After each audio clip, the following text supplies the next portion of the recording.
Welcome to This Explainer. You know, today I'm putting on my medieval historian hat to examine something that is just, well, it's absolutely impossible.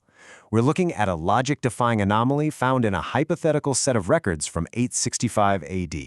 It's a scenario that completely shatters everything we know about historical combat, throwing this massive, unprecedented curveball into the brutal, unforgiving era of the Vikings.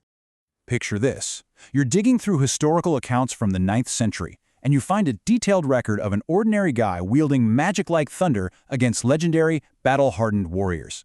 A single man who manages to completely repel a terrifying Viking raid without drawing a sword, firing a single arrow, or throwing a stone. I mean, as a historian, when you see a claim like this, your jaw just drops. How could this possibly happen? Okay, let's dive into this. Section 1. The Anomaly of 865 AD. When we look at the texts describing this guy, the stark contrast is honestly kind of comical. On one side, we have our historical environment, the year 865 AD on the coast of Denmark. You've got heavily armed Viking warriors prepping their longships, sharpening axes, tightening spears, the whole shebang. On the other side, we have our anomaly, a 21st century American grocery store cashier. The chronicles literally describe him wearing jeans and a t-shirt, noting he spends his weekends playing video games. But in his backpack, he's carrying tools completely alien to this timeline. Binoculars, a first aid kit, a pistol, and a semi-automatic rifle with incredibly limited ammunition. The text outlines his first few days, and it's clear this man is not a trained soldier. His initial survival relies purely on modern caution. For the first 3 days, the record says he just plays the role of a passive observer, taking notes on the Viking settlement through his binoculars. But on day 4, he spots them swapping fishing nets for weapons. They're prepping for a raid. Realizing he absolutely cannot beat them on the water, he takes a massive risk. According to the document, he steals a horse, an animal he has literally never ridden before in his life, and takes a brutal, bumpy shortcut overland to beat the Viking longship to its target, which happens to be a vulnerable, wealthy chieftain's farming village. This brings us to Section 2, the impossible village defense. The chronicles note that dawn breaks at the village. The villagers are mostly just farmers with a handful of mercenaries. Suddenly, the horizon shifts. A longship arrives, and 40 experienced, heavily armed Viking warriors jump into the shallow water, shields raised, axes ready. To the medieval eye, this village is completely doomed. The texts tell us the Vikings expected a standard, routine slaughter and loot. Now, what's really interesting about this account is that we have to view it through the psychological lens of the Vikings themselves. Imagine it. Suddenly, a sharp, deafening crack echoes from the forest edge, and their leader just drops dead into the water. There's no arrow to track, there's no spear to dodge, just an invisible, instantaneous force.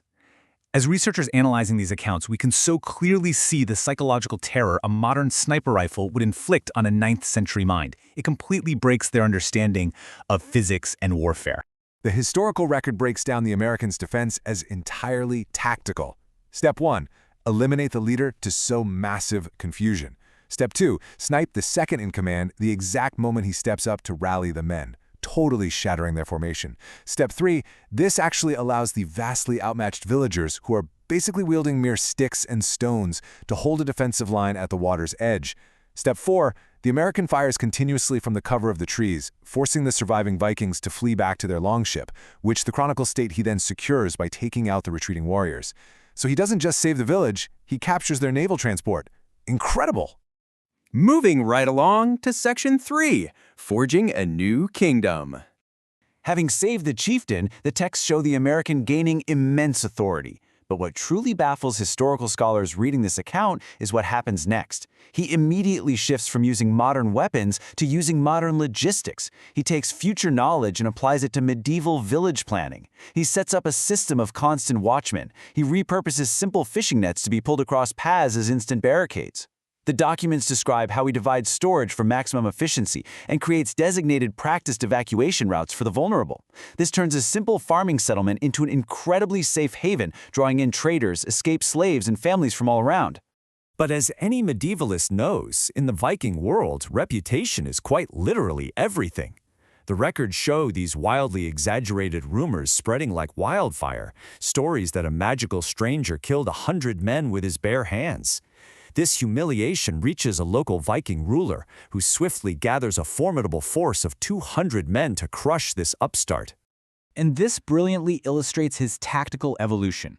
He knows he's running low on ammunition, right? So he can't rely purely on the rifle anymore. Instead, the text details an elaborate trap, a false weak passage at the rear of the village. When the main Viking force pushes into this bottleneck, the newly repurposed fishing nets are violently pulled tight, trapping them. His new army rains arrows and stones from the sides, and the American only uses his precious bullets to execute the commanding officers and anyone trying to cut the nets. It is just brilliant psychological warfare recorded right there on the page. Yet reading further, we are abruptly reminded of a crucial fact. Despite his tactical brilliance, the anomaly is not a physical warrior. The account notes that during this battle, a Viking actually breaks through the line. An axe rises, ready to end the American's life, and he's entirely saved by one of his newly loyal mercenaries, who blocks the blow with a shield, giving the American just enough time to draw his pistol and survive the close-quarters encounter. It's a great reminder. He is the brain, but he desperately needs the brawn of his followers. Which leads us to Section 4, the King's Final Stand. The historical records indicate that following this second massive victory, the village rapidly expands. Fences grow taller, defensive ditches are dug deeper. It's no longer just a safe harbor, it is a sprawling fortress. But you know, kingdoms attract kings.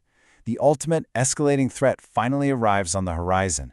The Viking king himself, furious at this rising foreign power, descends upon the coast with an overwhelming, catastrophic force of 1,200 hardened warriors.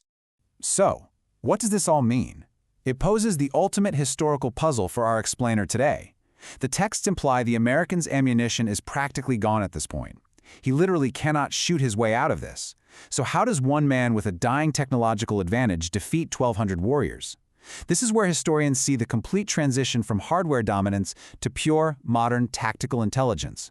The hypothetical records state that he outright refuses to wait behind his walls. He takes his captured longships, his loyal army of mercenaries and volunteers, and he strikes first. Knowing he has absolutely zero naval combat experience, he relies entirely on intelligence. The text describes how he learns the king's fleet will rest at a specific bay. He hides his archers along the shore and conceals his ships. The very moment the king's men disembark, the American's fleet blocks the bay's exit. The king is caught in a devastating crossfire trap. In fact, the account states the American couldn't even use his rifle on the king because he couldn't pick him out of the massive crowd. It was his mercenaries charging in that finally secured the surrender. So the crucial point is this insane transformation we see in the historical record. I mean, he started as a lone, terrified cashier whose only power was a rifle he barely knew how to use. By the end of the text, he is a powerful king with zero ammunition left. His true weapon wasn't the gun.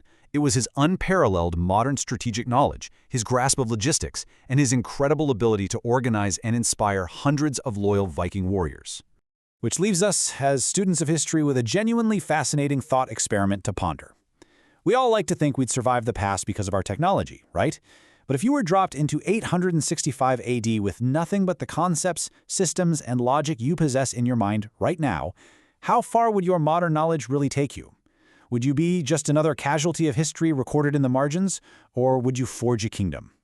Thanks so much for joining me on this explainer, and I'll catch you next time.